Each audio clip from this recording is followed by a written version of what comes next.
This morning, President Barack Obama gave a speech to the UN General Assembly. Obama has a history of very strong and impressive rhetoric, and this was part of that. But the tone and substance were very, very different for this president. Remember, this was 2 days after he effectively launched a new war in Syria. No God condones this terror. No grievance justifies these actions. And this is the speech of a war president, or a reluctant president to go to war, but still a war president. It was a call to action. And that's a very big change for this president. What was also striking about it was the very kind of bold, almost aggressive rhetoric that he used. He talked about ISIS as being a network of death. He talked about getting rid of the cancer of violent extremism. He talked about ISIS as being evil.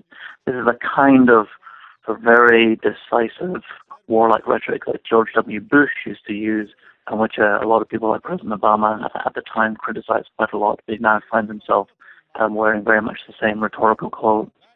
First, the terrorist group known as ISIL must be degraded and ultimately destroyed.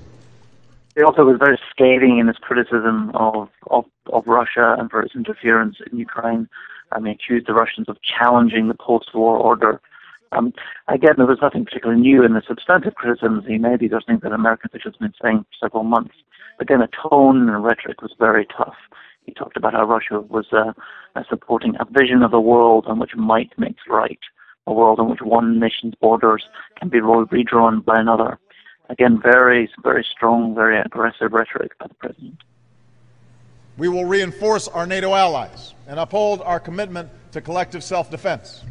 Well, one of the interesting things was that he had some very barbed criticisms in the way of some of the U.S.'s Gulf allies. Just 2 days ago, when the U.S. launched these airstrikes in Syria, the Obama administration made a great deal of the fact that it had five allies from the region that were taking part in the airstrikes.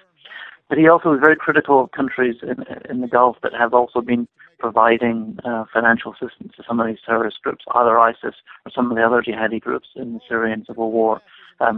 He essentially directly challenged all these countries to cut off the funding to these groups. So although he was very tough about his commitment to the war, he was also quite tough towards some of his allies as well, and telling them that they needed to really clamp down on this, and they couldn't be playing things both ways, by complaining about terrorism, but also secretly funneling money to some of the same groups. I ask that you join us in this common mission for today's children and tomorrow's. Thank you very much. Geoff Dyer, Financial Times at the United Nations in New York.